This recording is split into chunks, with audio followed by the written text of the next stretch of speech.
Cleomenes, having arrived upon the banks of this river, proceeded to offer sacrifice to it, but in spite of all that he could do, the victims weren't favourable to his crossing. So he said that he admired the god for refusing to betray his countrymen, but still the Argives shouldn't escape him for all that. He then withdrew his troops and led them down to Thyrea, where he sacrificed a bull to the sea, and conveyed his men on shipboard to Nauplia in the Tyrinthian territory. The Argives, when they heard of this, marched down to the sea to defend their country, and arriving in the neighbourhood of Tiryns, at the place which bears the name of Sepaia, they pitched their camp opposite to the Lacedaemonians, leaving no great space between the hosts. And now their fear wasn't so much lest they should be worsted in open fight, as lest some trick should be practised on them, for such was the danger which the oracle given to them in common with the Milesians seemed to intimate.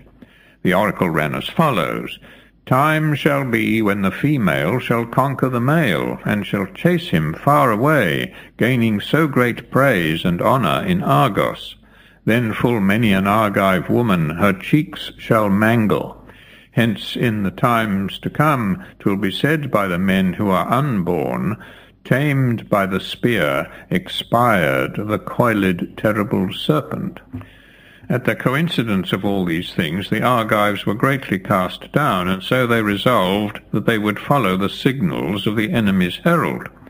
Having made this resolve, they proceeded to act as follows. Whenever the herald of the Lacedaemonians gave any order to the soldiers of his own army, the Argives did the like on their side.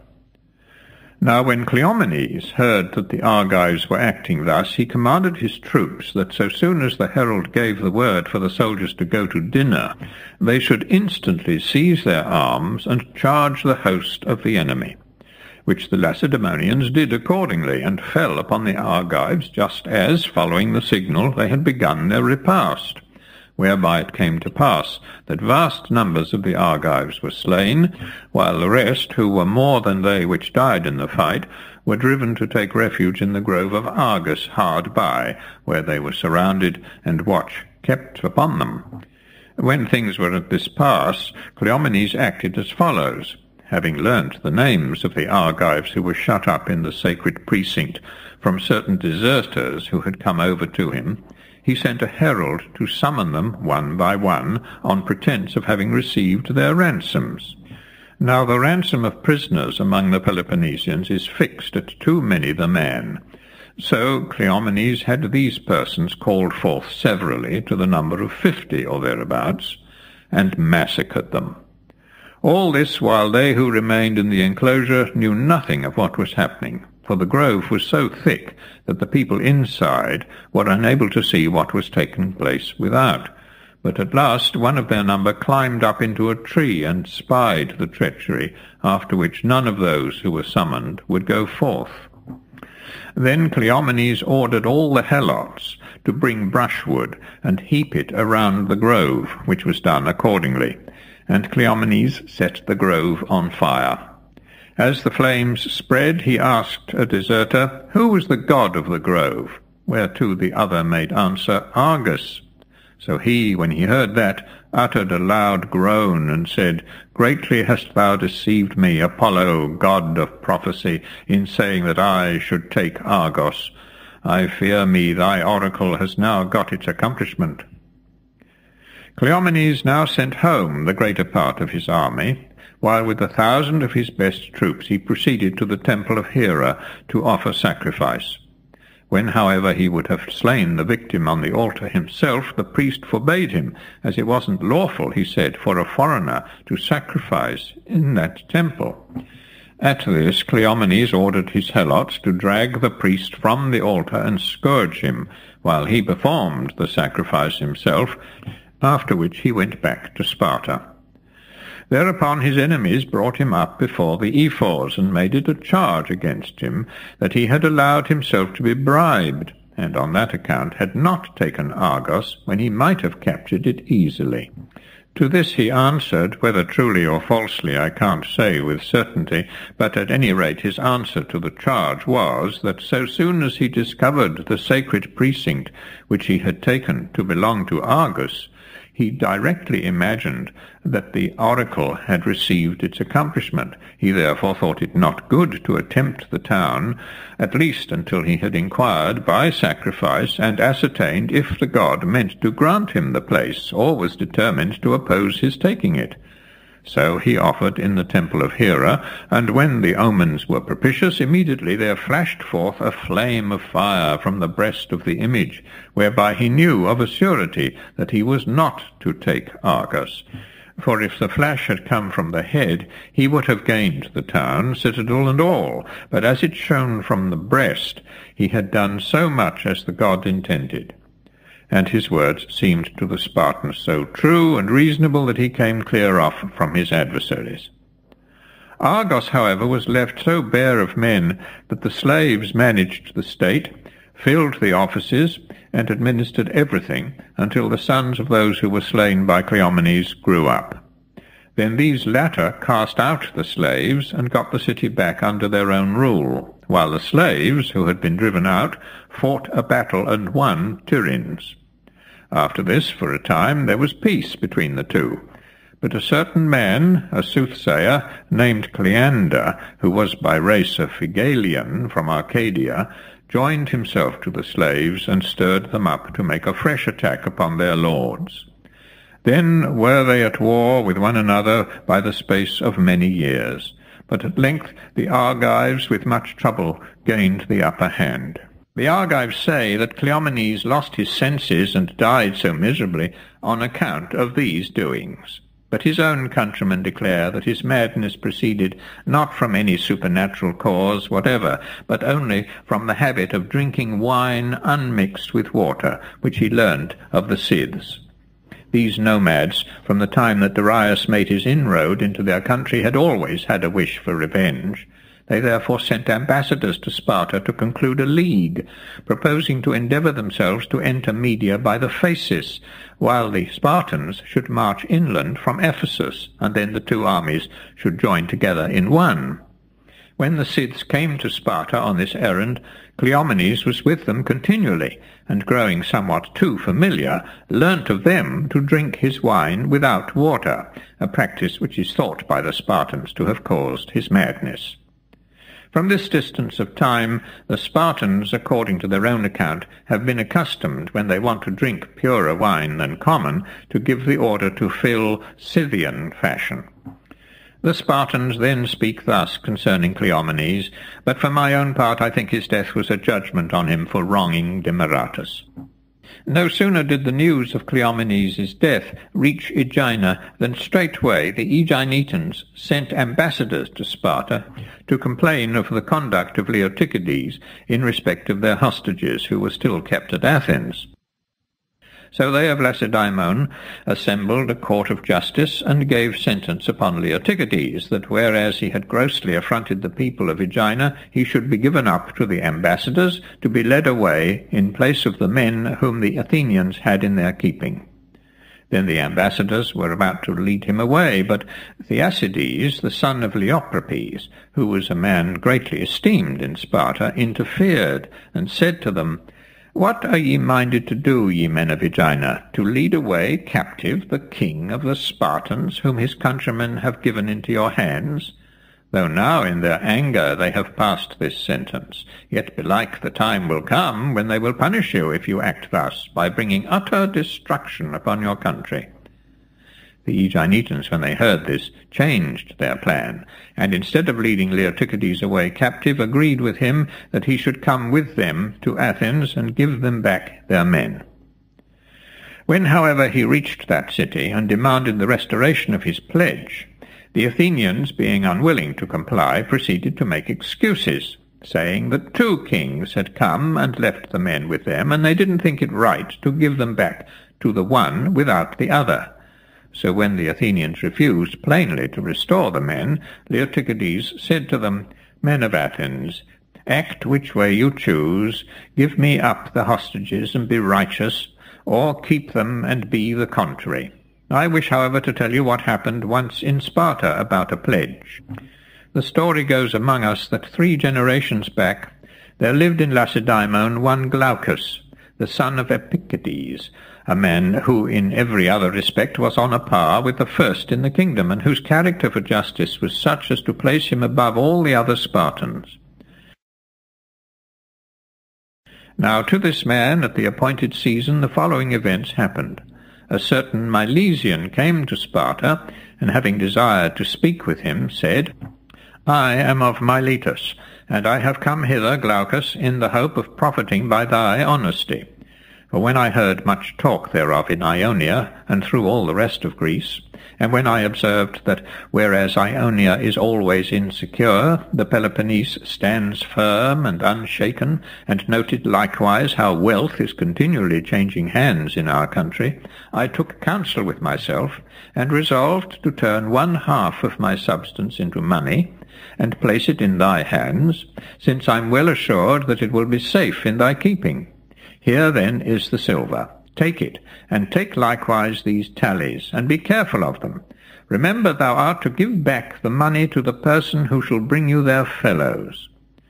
Such were the words of the Milesian stranger, and Glaucus took the deposit on the terms expressed to him. Many years had gone by, when the sons of the man by whom the money was left came to Sparta, and had an interview with Glaucus, whereat they produced the tallies, and asked to have the money returned to them. But Glaucus sought to refuse, and answered them, I have no recollection of the matter, nor can I bring to mind any of those particulars whereof you speak. When I remember, I will certainly do what is just. If I had the money, you have a right to receive it back, but if it was never given to me, I shall put the Greek law in force against you. For the present I give you no answer, but 4 months hence I will settle the business. So the Milesians went away sorrowful, considering that their money was utterly lost to them. As for Glaucus, he made a journey to Delphi, and there consulted the oracle. To his question if he should swear, and so make prize of the money, the Pythoness returned for answer these lines following. Best for the present it were, O Glaucus, to do as thou wishest, swearing an oath to prevail, and so to make prize of the money. Swear then, death is the lot e'en of those who never swear falsely, yet hath the oath god a son who is nameless, footless, and handless. Mighty in strength he approaches to vengeance, and whelms in destruction all who belong to the race or the house of the man who is perjured. But oath-keeping men leave behind them a flourishing offspring. Glaucus, when he heard these words, earnestly besought the god to pardon his question, but the Pythoness replied that it was as bad to have tempted the god as it would have been to have done the deed. Glaucus, however, sent for the Milesian strangers, and gave them back their money. And now I will tell you, Athenians, what my purpose has been in recounting to you this history. Glaucus at the present time has not a single descendant, nor is there any family known as his. Root and branch has he been removed from Sparta. It's a good thing, therefore, when a pledge has been left with one, not even in thought to doubt about restoring it. Thus spake Leotychides, but as he found that the Athenians would not hearken to him, he left them, and went his way. The Aeginetans had never been punished for the wrongs which to pleasure the Thebans they had committed upon Athens. Now, however, conceiving that they were themselves wronged, and had a fair ground of complaint against the Athenians, they instantly prepared to revenge themselves. As it chanced that the Athenian Theoris, which was a vessel of 5 banks of oars, lay at Sunium, the Aeginetans contrived an ambush, and made themselves masters of the holy vessel, on board of which were a number of Athenians of the highest rank, whom they took and threw into prison. At this outrage the Athenians no longer delayed, but set to work to scheme their worst against the Aeginetans. And as there was in Aegina at that time a man of mark, Nicodremus by name, the son of Cnoethus, who was on ill terms with his countrymen, because on a former occasion they had driven him into banishment, they listened to overtures from this man, who had heard how determined they were to do the Aeginetans a mischief, and agreed with him that on a certain day he should be ready to betray the island into their hands, and they would come with a body of troops to his assistance. and Nicodemus, some time after, holding to the agreement, made himself master of what is called the Old Town. The Athenians, however, didn't come to the day, for their own fleet wasn't of force sufficient to engage the Aeginetans, and while they were begging the Corinthians to lend them some ships, the failure of the enterprise took place. In those days the Corinthians were on the best of terms with the Athenians, and accordingly they now yielded to their request and furnished them with 20 ships. But as their law didn't allow the ships to be given for nothing, they sold them to the Athenians for 5 drachmas apiece. As soon then as the Athenians had obtained this aid, and by manning also their own ships, had equipped a fleet of 70 sail, they crossed over to Aegina, but arrived a day later than the time agreed upon. Meanwhile Nicodemus, when he found the Athenians did not come to the time appointed, took ship and made his escape from the island. The Aeginetans who accompanied him were settled by the Athenians at Sunium, whence they were wont to issue forth and plunder the Aeginetans of the island. But this took place at a later date. When the wealthier Aeginetans had thus obtained the victory over the common people who had revolted with Nicodemus, they laid hands on a certain number of them and led them out to death. But here they were guilty of a sacrilege which, notwithstanding all their efforts, they were never able to atone, being driven from the island before they had appeased the goddess, whom they now provoked. 700 of the common people had fallen alive into their hands, and they were all being led out to death, when one of them escaped from his chains, and flying to the gateway of the temple of Demeter the lawgiver, laid hold of the door handles and clung to them. The others sought to drag him from his refuge, but finding themselves unable to tear him away, they cut off his hands, and so took him, leaving the hands still tightly grasping the handles. Such were the doings of the Aeginetans among themselves. When the Athenians arrived, they went out to meet them with 70 ships, and a battle took place, wherein the Aeginetans suffered a defeat. Hereupon they had recourse again to their old allies, the Argives, but these latter refused now to lend them any aid, being angry, because some Aeginetan ships, which Cleomenes had taken by force, accompanied him in his invasion of Argolis, and joined in the disembarkation. The same thing had happened at the same time with certain vessels of the Sicyonians, and the Argives had laid a fine of 1,000 talents upon the misdoers, 500 upon each, whereupon they of Sicyon acknowledged themselves to have sinned, and agreed with the Argives to pay them 100 talents, and so be quit of the debt. But the Aeginetans would make no acknowledgment at all, and showed themselves proud and stiff-necked. For this reason, when they now prayed the Argives for aid, the state refused to send them a single soldier. Notwithstanding, volunteers joined them from Argos to the number of 1,000, under a captain Eurybates, a man skilled in the pentathlete contests. Of these men the greater part never returned, but were slain by the Athenians in Aegina. Eurybates, their captain, fought a number of single combats, and after killing 3 men in this way, was himself slain by the 4th, who was a Decelean named Sophones. Afterwards the Aeginetans fell upon the Athenian fleet when it was in some disorder, and beat it, capturing 4 ships with their crews. Thus did war rage between the Aeginetans and Athenians. Meantime the Persian pursued his own design, from day to day, exhorted by his servant to remember the Athenians, and likewise urged continually by the Pisistratidae, who were ever accusing their countrymen. Moreover, it pleased him well to have a pretext for carrying war into Greece, so that he might reduce all those who had refused to give him earth and water. As for Mardonius, since his expedition had succeeded so ill, Darius took the command of the troops from him, and appointed other generals in his stead, who were to lead the host against Eretria and Athens, to wit, Datis, who was by descent a Mede, and Artaphernes, the son of Artaphernes, his own nephew. These men received orders to carry Athens and Eretria away captive, and to bring the prisoners into his presence. So the new commanders took their departure from the court, and went down to Cilicia to the Elaean plain, having with them a numerous and well-appointed land army. Encamping here, they were joined by the sea force, which had been required of the several states, and at the same time by the horse transports which Darius had, the year before, commanded his tributaries to make ready.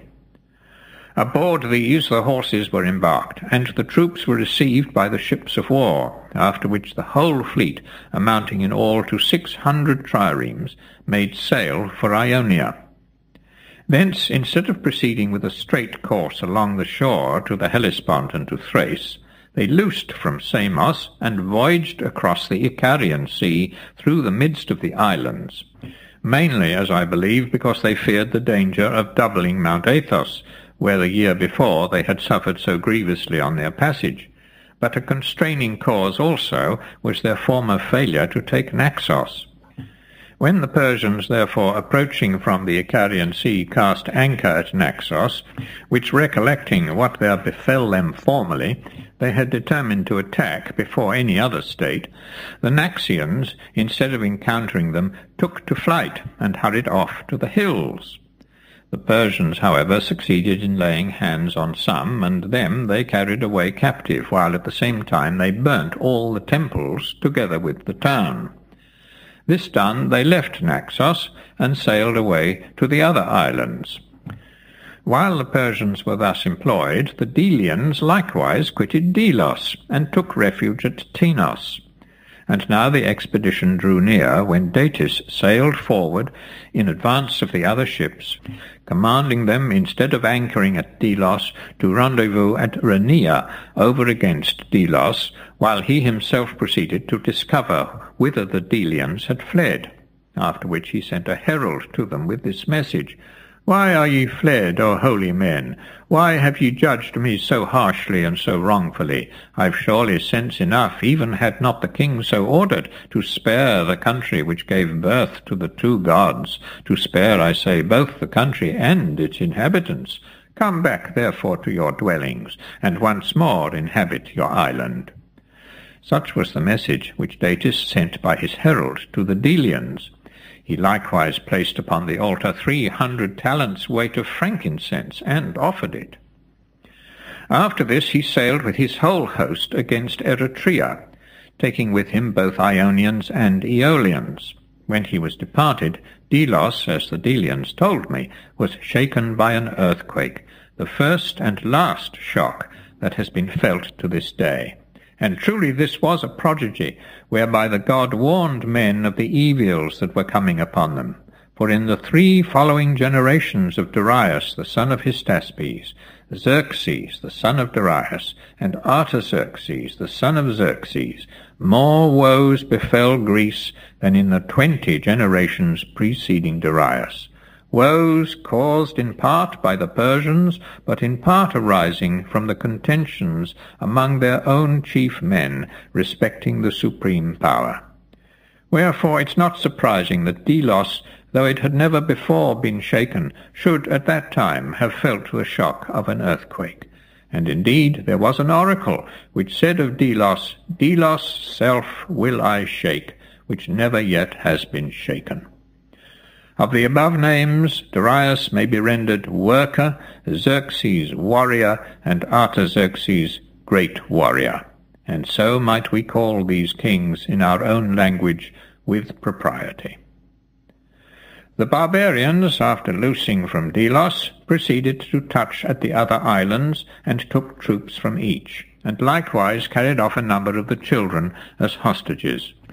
Going thus from one to another, they came at last to Carystus, but here the hostages were refused by the Christians, who said they would neither give any nor consent to bear arms against the cities of their neighbours, meaning Athens and Eretria.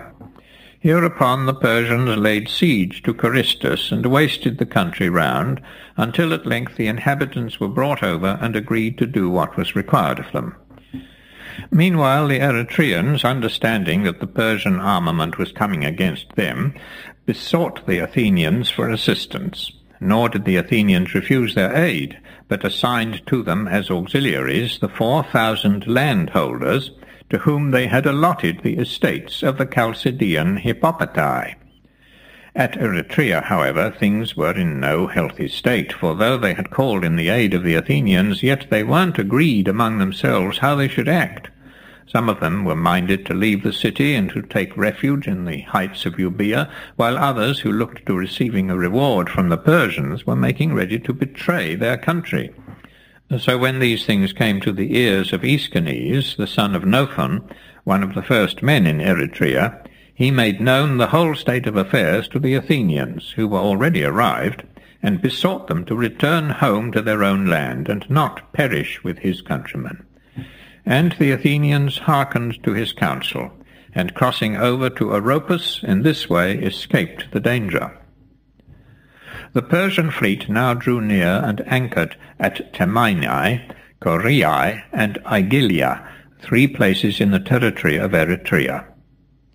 Once masters of these posts, they proceeded forthwith to disembark their horses, and made ready to attack the enemy. But the Eretrians weren't minded to sally forth and offer battle. Their only care, after it had been resolved not to quit the city, was, if possible, to defend their walls. And now the fortress was assaulted in good earnest, and for 6 days there fell on both sides vast numbers. But on the 7th day Euphorbus, the son of Alcimachus, and Philagris, the son of Caeneus, who were both citizens of good repute, betrayed the place to the Persians. These were no sooner entered within the walls than they plundered and burnt all the temples that there were in the town, in revenge for the burning of their own temples at Sardis. Moreover, they did according to the orders of Darius, and carried away captive all the inhabitants. The Persians, having thus brought Eretria into subjection, after waiting a few days, made sail for Attica, greatly straitening the Athenians as they approached, and thinking to deal with them as they had dealt with the people of Eretria. And because there was no place in all Attica so convenient for their horse as Marathon, and it lay moreover quite close to Eretria, therefore Hippias, the son of Pisistratus, conducted them thither.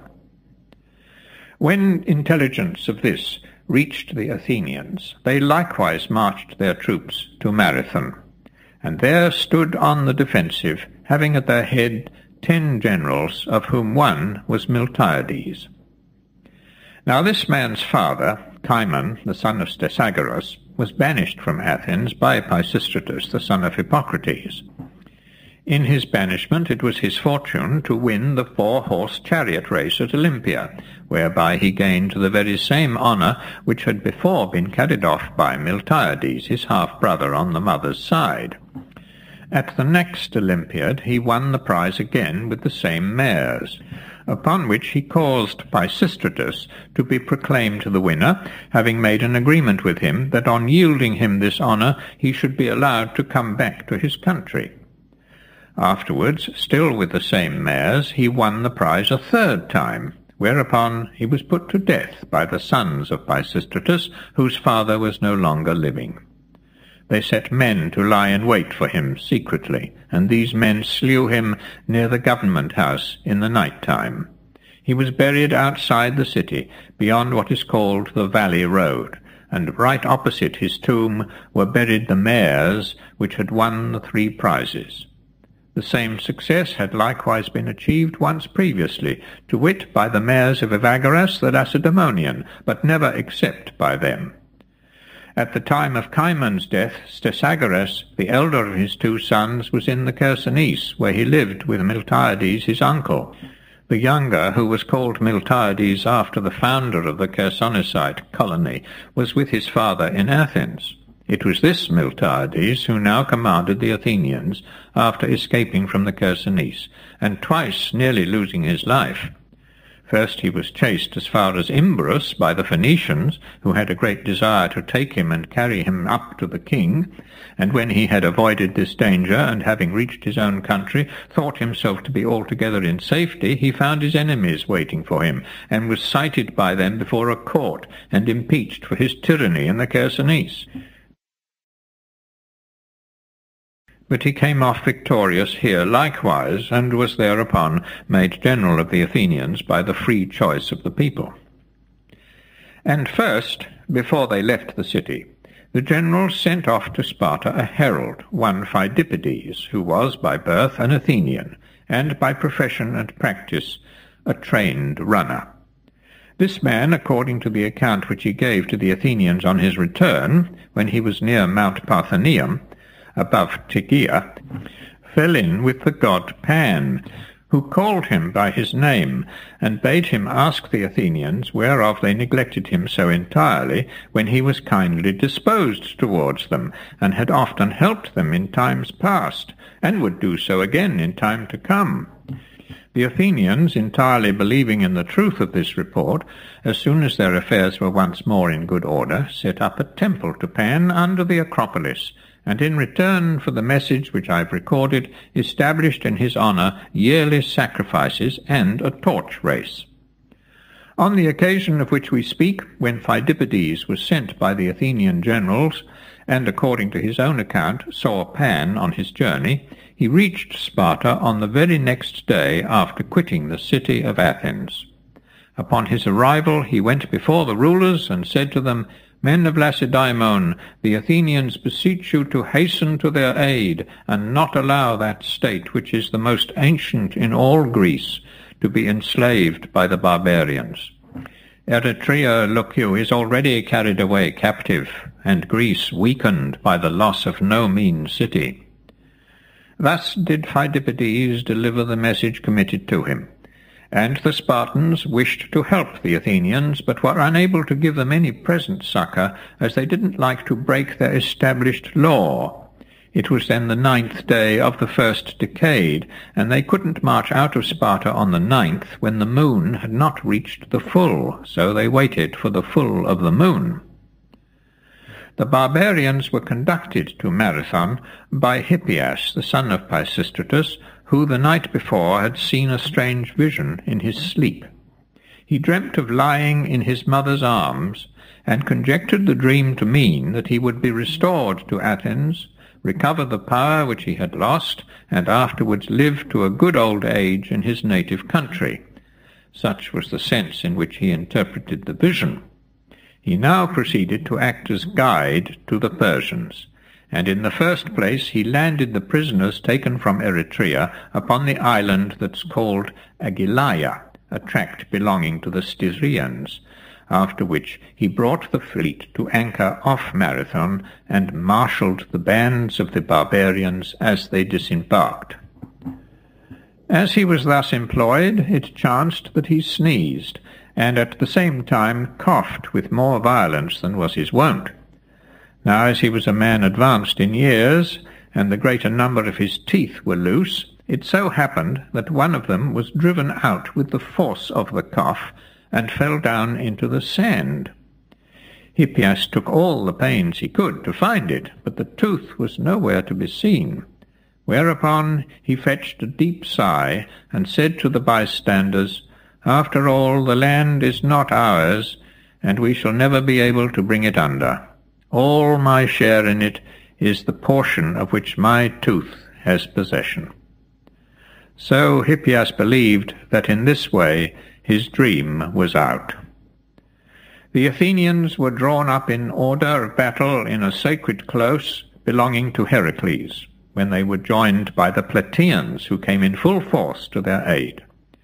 Some time before, the Plataeans had put themselves under the rule of the Athenians, and these last had already undertaken many labours on their behalf.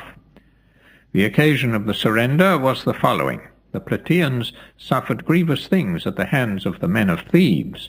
So, as it chanced that Cleomenes, the son of Anaxandridas, and the Lacedaemonians were in their neighbourhood, they first of all offered to surrender themselves to them, but the Lacedaemonians refused to receive them, and said, "We dwell too far off from you, and ours would be but chill succour. Ye might oftentimes be carried into slavery before one of us heard of it. We counsel you rather to give yourselves up to the Athenians, who are your next neighbours, and well able to shelter you." This they said not so much out of good will towards the Plataeans, as because they wished to involve the Athenians in trouble by engaging them in wars with the Boeotians. The Plataeans, however, when the Lacedaemonians gave them this counsel, complied at once, and when the sacrifice to the 12 gods was being offered at Athens, they came and sat as suppliants about the altar, and gave themselves up to the Athenians. The Thebans no sooner learnt what the Plataeans had done than instantly they marched out against them, while the Athenians sent troops to their aid. As the two armies were about to join battle, the Corinthians, who chanced to be at hand, wouldn't allow them to engage. Both sides consented to take them for arbitrators, whereupon they made up the quarrel, and fixed the boundary line between the two states upon this condition, to wit, that if any of the Boeotians wished no longer to belong to Boeotia, the Thebans should allow them to follow their own inclinations. The Corinthians, when they had thus decreed, forthwith departed to their homes. The Athenians likewise set off on their return, but the Boeotians fell upon them during the march, and a battle was fought wherein they were worsted by the Athenians. Hereupon these last wouldn't be bound by the line which the Corinthians had fixed, but advanced beyond those limits, and made the Asopus the boundary line between the country of the Thebans and that of the Plataeans and Hessians. Under such circumstances did the Plataeans give themselves up to Athens, and now they were come to Marathon to bear the Athenians aid. The Athenian generals were divided in their opinions, and some advised not to risk a battle, because they were too few to engage such a host as that of the Medes, while others were for fighting at once, and among these last was Miltiades. He therefore, seeing that opinions were thus divided, and that the less worthy counsel appeared likely to prevail, resolved to go to the Polemarch and have a conference with him. For the man on whom the lot fell to be Polemarch at Athens was entitled to give his vote with the 10 generals, since anciently the Athenians allowed him an equal right of voting with them. The Polemarch at this juncture was Callimachus of Aphidne. To him therefore Miltiades went, and said, "With thee it rests, Callimachus, either to bring Athens to slavery, or by securing her freedom to leave behind thee to all future generations a memory beyond even Harmodius and Aristogeiton. For never since the time that the Athenians became a people were they in so great a danger as now. If they bow their necks beneath the yoke of the Medes, the woes which they will have to suffer when given into the power of Hippias are already determined on. If, on the other hand, they fight and overcome, Athens may rise to be the very first city in Greece. How it comes to pass that these things are likely to happen, and how the determining of them in some sort rests with thee, I will now proceed to make clear. We generals are 10 in number, and our votes are divided. Half of us wish to engage, half to avoid a combat. Now if we do not fight, I look to see a great disturbance at Athens which will shake men's resolutions, and then I fear they will submit themselves. But if we fight the battle before any unsoundness show itself among our citizens, let the gods but give us fair play, and we are well able to overcome the enemy. On thee therefore we depend in this matter, which lies wholly in thine own power. Thou hast only to add thy vote to my side, and thy country will be free, and not free only, but the first state in Greece. Or if thou preferest to give thy vote to them who would decline the combat, then the reverse will follow." Miltiades by these words gained Callimachus, and the addition of the Polemarch's vote caused the decision to be in favour of fighting. Hereupon all those generals who had been desirous of hazarding a battle, when their turn came to command the army, gave up their right to Miltiades. He, however, though he accepted their offers, nevertheless waited, and would not fight until his own day of command arrived in due course. Then, at length, when his own turn was come, the Athenian battle was set in array, and this was the order of it. Callimachus, the Polemarch, led the right wing, for it was at that time a rule with the Athenians to give the right wing to the Polemarch. After this followed the tribes, according as they were numbered, in an unbroken line, while last of all came the Plataeans, forming the left wing. And ever since that day it has been a custom with the Athenians, in the sacrifices and assemblies held each 5th year at Athens, for the Athenian herald to implore the blessing of the gods on the Plataeans, conjointly with the Athenians. Now, as they marshalled the host upon the field of Marathon, in order that the Athenian front might be of equal length with the median, the ranks of the centre were diminished, and it became the weakest part of the line, while the wings were both made strong with a depth of many ranks. So when the battle was set in array, and the victims showed themselves favourable, instantly the Athenians, so soon as they were let go, charged the barbarians at a run. Now the distance between the two armies was little short of 8 furlongs. The Persians, therefore, when they saw the Greeks coming on at speed, made ready to receive them, although it seemed to them that the Athenians were bereft of their senses and bent upon their own destruction, for they saw a mere handful of men coming on at a run without either horsemen or archers. Such was the opinion of the barbarians. But the Athenians in close array fell upon them and fought in a manner worthy of being recorded. They were the first of the Greeks, so far as I know, who introduced the custom of charging the enemy at a run, and they were likewise the first who dared to look upon the Median garb and to face men clad in that fashion. Until this time the very name of the Medes had been a terror to the Greeks to hear. The two armies fought together on the plain of Marathon for a length of time, and in the mid-battle, where the Persians themselves and the Sacae had their place, the barbarians were victorious, and broke and pursued the Greeks into the inner country. But on the two wings the Athenians and the Plataeans defeated the enemy. Having so done, they suffered the routed barbarians to fly at their ease, and joining the two wings in one, fell upon those who had broken their own centre, and fought and conquered them. These likewise fled, and now the Athenians hung upon the runaways, and cut them down, chasing them all the way to the shore, on reaching which they laid hold of the ships, and called aloud for fire. It was in the struggle here that Callimachus, the Polemarch, after greatly distinguishing himself, lost his life. Stesilaus, too, the son of Phasaelus, one of the generals, was slain. And Canagerus, the son of Euphorion, having seized on a vessel of the enemy's by the ornament at the stern, had his hand cut off by the blow of an axe, and so perished, as likewise did many other Athenians of note and name. Nevertheless, the Athenians secured in this way 7 of the vessels, while with the remainder the barbarians pushed off, and taking aboard their Eretrian prisoners from the island where they had left them, doubled Cape Sunium, hoping to reach Athens before the return of the Athenians.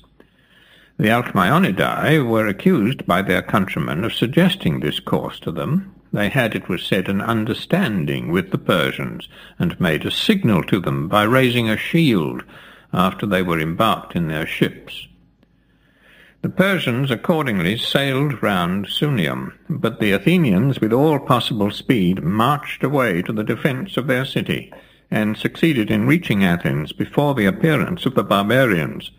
And as their camp at Marathon had been pitched in a precinct of Heracles, so now they encamped in another precinct of the same god at Kynosarges. The barbarian fleet arrived, and lay to off Phalerum, which was at that time the haven of Athens. But after resting a while upon their oars, they departed and sailed away to Asia. There fell in this battle of Marathon on the side of the barbarians about 6,400 men. On that of the Athenians 192. Such was the number of the slain on the one side and the other. A strange prodigy likewise happened at this fight.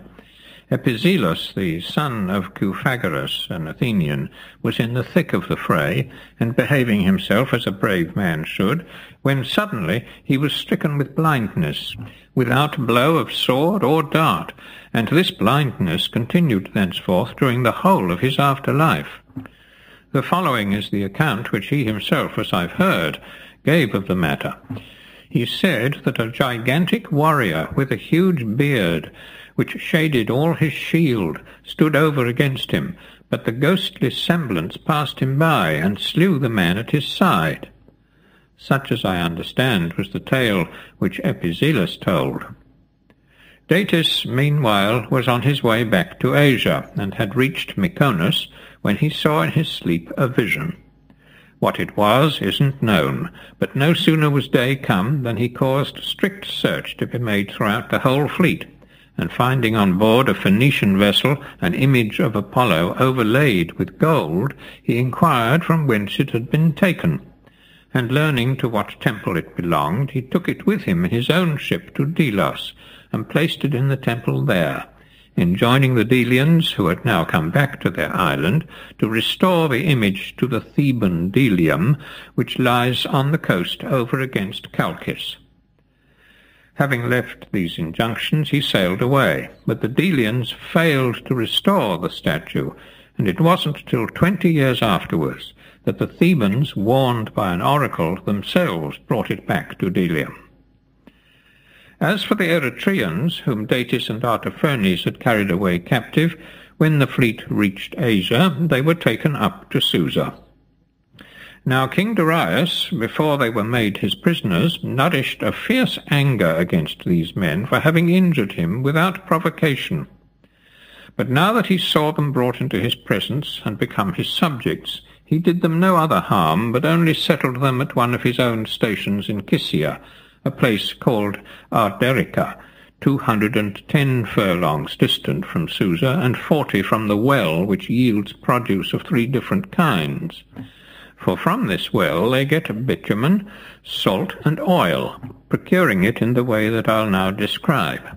They draw with a swipe, and instead of a bucket make use of the half of a wineskin. With this the man dips, and after drawing pours the liquid into a reservoir, wherefrom it passes into another, and there takes 3 different shapes. The salt and the bitumen forthwith collect and harden, while the oil is drawn off into casks. It's called by the Persians radinasi, is black, and has an unpleasant smell. Here then King Darius established the Eretrians, and here they continued to my time, and still spoke their old language. So thus it fared with the Eretrians. After the full of the moon, 2,000 Lacedaemonians came to Athens. So eager had they been to arrive in time that they took but 3 days to reach Attica from Sparta. They came, however, too late for the battle. Yet as they had a longing to behold the Medes, they continued their march to Marathon, and there viewed the slain. Then, after giving the Athenians all praise for their achievement, they departed and returned home. But it fills me with wonderment, and I can in no wise believe the report, that the Alcmaeonidae had an understanding with the Persians, and held them up a shield as a signal, wishing Athens to be brought under the yoke of the barbarians and of Hippias. The Alcmaeonidae, who have shown themselves at least as bitter haters of tyrants as was Callias, the son of Phinippus, and father of Hipponicus. This Callias was the only person at Athens who, when the Pisistratidae were driven out, and their goods were exposed for sale by the vote of the people, had the courage to make purchases, and likewise in many other ways to display the strongest hostility. He was a man very worthy to be had in remembrance by all on several accounts, for not only did he thus distinguish himself beyond others in the cause of his country's freedom, but likewise by the honours which he gained at the Olympic Games, where he carried off the prize in the horse race, and was second in the 4-horse chariot race, and by his victory at an earlier period in the Pythian Games, He showed himself in the eyes of all the Greeks a man most unsparing in his expenditure. He was remarkable, too, for his conduct in respect of his daughters, 3 in number, for when they came to be of marriageable age, he gave to each of them a most ample dowry, and placed it at their own disposal, allowing them to choose their husbands from among all the citizens of Athens, and giving each in marriage to the man of her own choice. Now the Alcmaeonidae fell not a whit short of this person in their hatred of tyrants, so that I'm astonished at the charge made against them, and can't bring myself to believe that they held up a shield. For they were men who had remained in exile during the whole time that the tyranny lasted, and they even contrived the trick by which the Pisistratidae were deprived of their throne. Indeed, I look upon them as the persons who, in good truth, gave Athens her freedom far more than Harmodius and Aristogeiton, for these last did but exasperate the other Pisistratidae by slaying Hipparchus, and were far from doing anything towards putting down the tyranny, whereas the Alcmaeonidae were manifestly the actual deliverers of Athens, if at least it be true that the Pythoness was prevailed upon by them to bid the Lacedaemonians set Athens free, as I've already related. But perhaps they were offended with the people of Athens, and therefore betrayed their country. Nay, but on the contrary, there were none of the Athenians who were held in such general esteem, or who were so laden with honours, so that it isn't even reasonable to suppose that a shield was held up by them on this account. A shield was shown, no doubt. That cannot be gainsaid, but who it was that showed it, I can't any further determine. Now the Alcmaeonidae were in days of yore a family of note at Athens, but from the time of Alcmaeon and again of Megacles they rose to special eminence. The former of these 2 personages, to wit Alcmaeon, the son of Megacles, when Croesus the Lydian sent men from Sardis to consult the Delphic oracle, gave aid gladly to his messengers and assisted them to accomplish their task. Croesus, informed of Alcmaeon's kindnesses by the Lydians, who from time to time conveyed his messages to the god, sent for him to Sardis, and when he arrived made him a present of as much gold as he should be able to carry at one time about his person. Finding that this was the gift assigned him, Alcmaeon took his measures and prepared himself to receive it in the following way. He clothed himself in a loose tunic, which he made to bag greatly at the waist, and placing upon his feet the widest buskins that he could anywhere find, followed his guides into the treasure-house. Here he fell to upon a heap of gold dust, and in the first place packed as much as he could inside his buskins, between them and his legs, after which he filled the breast of his tunic quite full of gold, and then sprinkling some among his hair, and taking some likewise in his mouth, he came forth from the treasure-house, scarcely able to drag his legs along, like anything rather than a man, with his mouth crammed full, and his bulk increased every way. On seeing him, Croesus burst into a laugh, and not only let him have all that he had taken, but gave him presents besides of fully equal worth. Thus this house became one of great wealth, and Alcmaeon was able to keep horses for the chariot race, and won the prize at Olympia. Afterwards, in the generation which followed, Cleisthenes, king of Sicyon, raised the family to still greater eminence among the Greeks than even that to which it had attained before. For this Cleisthenes, who was the son of Aristonymus, the grandson of Myron, and the great-grandson of Andreas, had a daughter called Agarista, whom he wished to marry to the best husband that he could find in the whole of Greece. At the Olympic Games, therefore, having gained the prize in the chariot race, he caused a public proclamation to be made to the following effect: Whoever among the Greeks deems himself worthy to become the son-in-law of Cleisthenes, let him come 60 days hence, or if he will, sooner, to Sicyon. For within a year's time, counting from the end of the 60 days, Cleisthenes will decide on the man to whom he shall contract his daughter. So all the Greeks who were proud of their own merit or of their country flocked to Sicyon as suitors, and Cleisthenes had a foot course and a wrestling ground made ready to try their powers.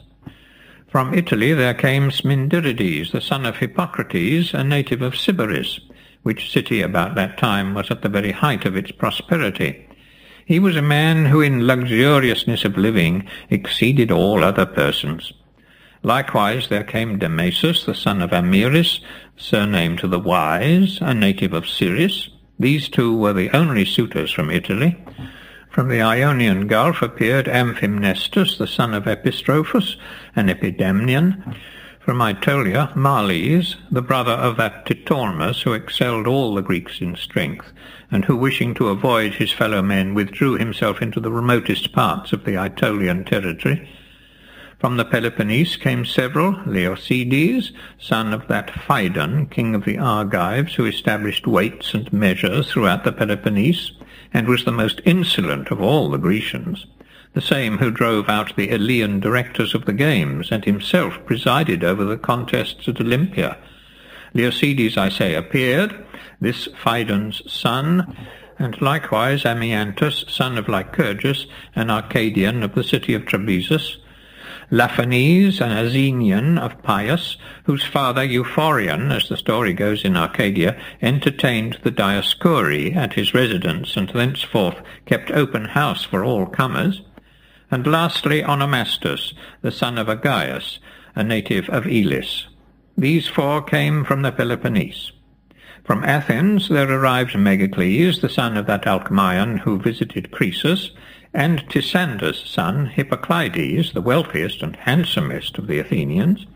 There was likewise one Euboean, Lysanias, who came from Eretria, then a flourishing city.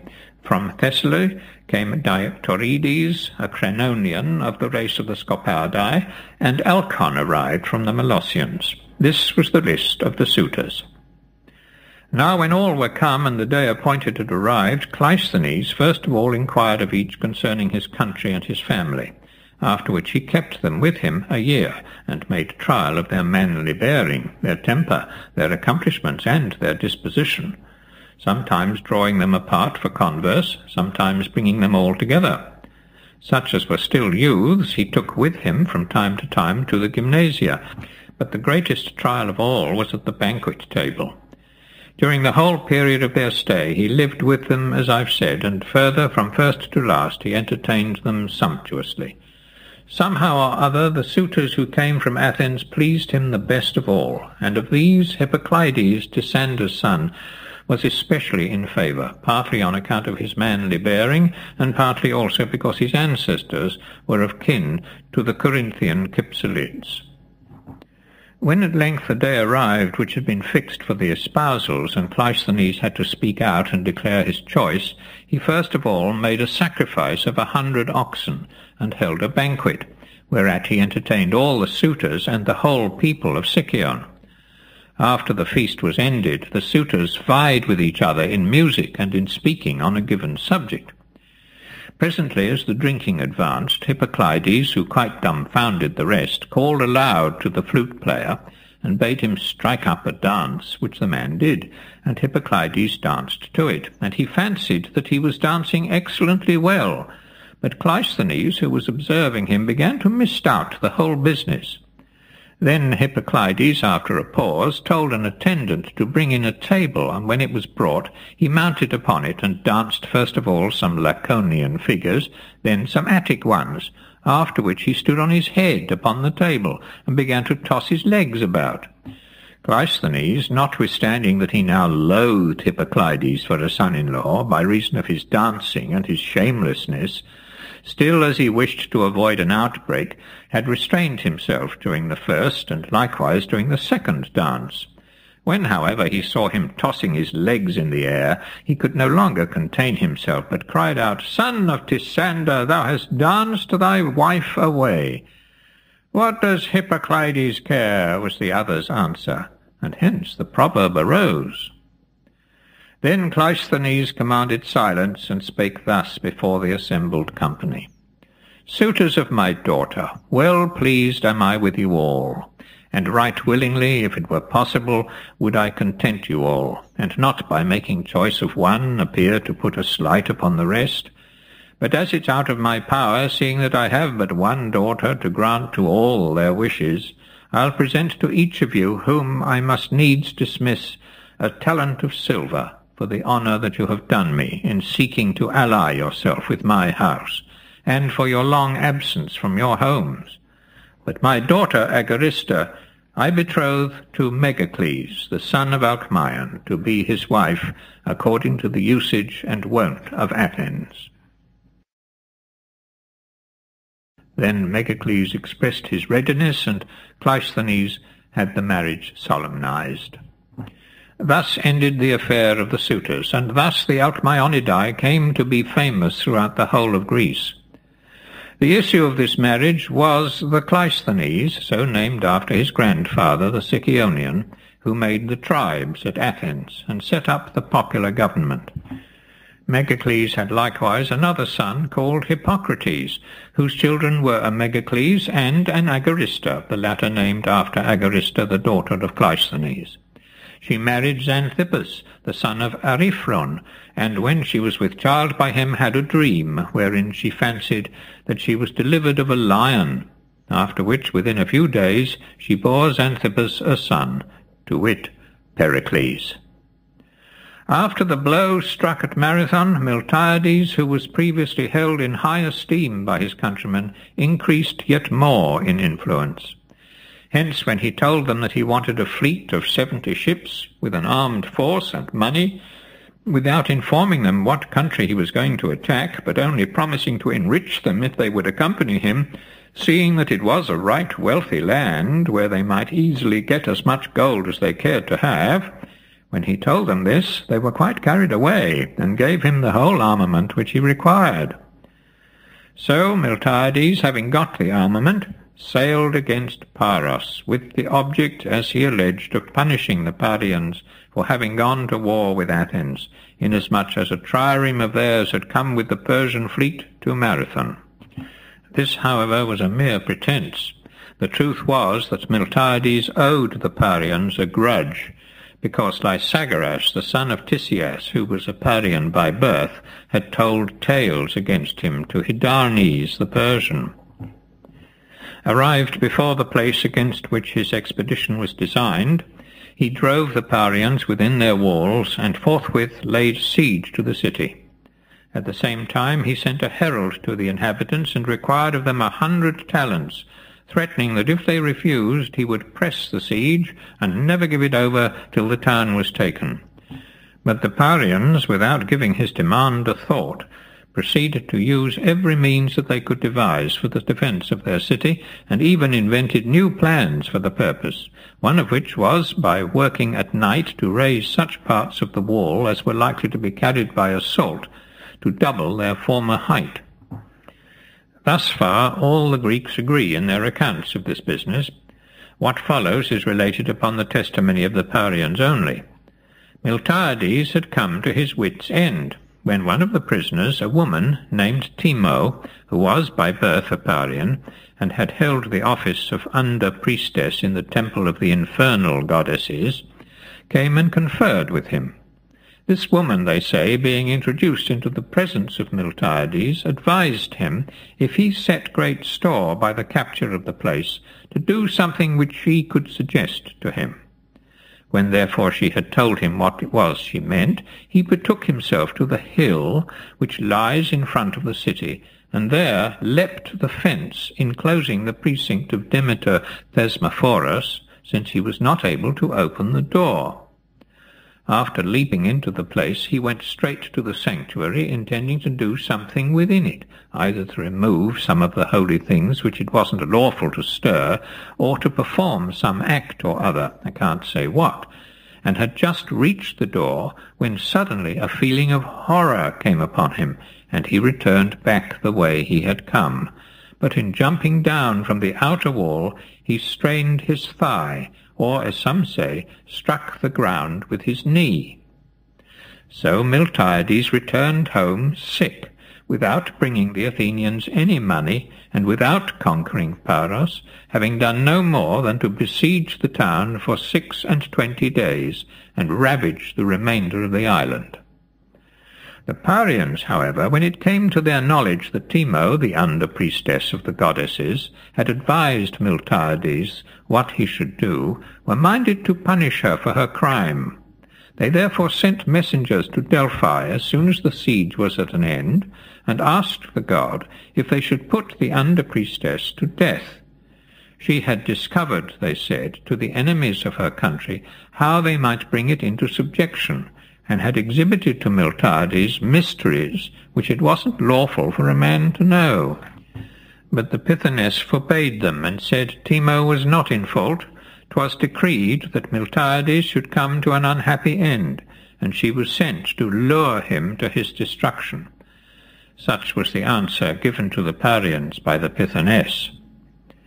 The Athenians, upon the return of Miltiades from Paros, had much debate concerning him, and Xanthippus, the son of Ariphoron, who spoke more freely against him than all the rest, impleaded him before the people, and brought him to trial for his life, on the charge of having dealt deceitfully with the Athenians. Miltiades, though he was present in court, didn't speak in his own defence, for his thigh had begun to mortify, and disabled him from pleading his cause. He was forced to lie on a couch while his defence was made by his friends, who dwelt at most length on the fight at Marathon, while they made mention also of the capture of Lemnos, telling how Miltiades took the island, and after executing vengeance on the Pelasgians, gave up his conquest to Athens. The judgment of the people was in favour so far as to spare his life, but for the wrong he had done them they fined him 50 talents. Soon afterwards his thigh completely gangrened and mortified, and so Miltiades died, and the 50 talents were paid by his son Cimon. Now the way in which Miltiades had made himself master of Lemnos was the following. There were certain Pelasgians whom the Athenians once drove out of Attica. Whether they did it justly or unjustly I can't say, since I only know what is reported concerning it, which is the following. Herodotus, the son of Hegesander, says in his history that it was unjustly. The Athenians, according to him, had given to the Pelasgi a tract of land at the foot of Hymettus as payment for the wall with which the Pelasgians had surrounded their citadel. This land was barren and little worth at the time, but the Pelasgians brought it into good condition, whereupon the Athenians begrudged them the tract and desired to recover it. And so, without any better excuse, they took arms and drove out the Pelasgians. But the Athenians maintained that they were justified in what they did. The Pelasgians, they say, while they lived at the foot of Hymettus, were wont to sally forth from that region and commit outrages on their children. For the Athenians used at that time to send their sons and daughters to draw water at the fountain called the 9 Springs, inasmuch as neither they nor the other Greeks had any household slaves in those days, and the maidens, whenever they came, were used rudely and insolently by the Pelasgians. Nor were they even content thus, but at the last they laid a plot, and were caught by the Athenians in the act of making an attempt upon their city. Then did the Athenians give a proof how much better men they were than the Pelasgians, for whereas they might justly have killed them all, having caught them in the very act of rebelling, they spared their lives, and only required that they should leave the country. Hereupon the Pelasgians quitted Attica, and settled in Lemnos and other places.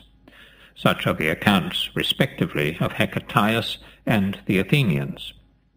These same Pelasgians, after they were settled in Lemnos, conceived the wish to be revenged on the Athenians.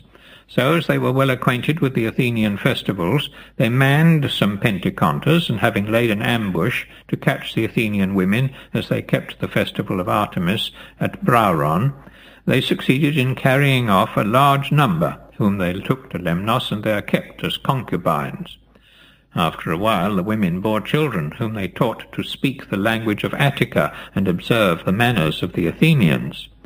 These boys refused to have any commerce with the sons of the Pelasgian women, and if a Pelasgian boy struck one of their number, they all made common cause and joined in avenging their comrade. Nay, the Greek boys even set up a claim to exercise lordship over the others, and succeeded in gaining the upper hand. When these things came to the ears of the Pelasgians, they took counsel together, and on considering the matter they grew frightened, and said one to another, "If these boys even now are resolved to make common cause against the sons of our lawful wives, and seek to exercise lordship over them, what may we expect when they grow up to be men?" Then it seemed good to the Pelasgians to kill all the sons of the Attic women, which they did accordingly, and at the same time slew likewise their mothers. From this deed and that former crime of the Lemnian women, when they slew their husbands in the days of Thoas, it has come to be usual throughout Greece to call wicked actions by the name of Lemnian deeds. When the Pelasgians had thus slain their children and their women, the earth refused to bring forth its fruits for them, and their wives bore fewer children, and their flocks and herds increased more slowly than before, till, at last, sore pressed by famine and bereavement, they sent men to Delphi and begged the god to tell them how they might obtain deliverance from their sufferings.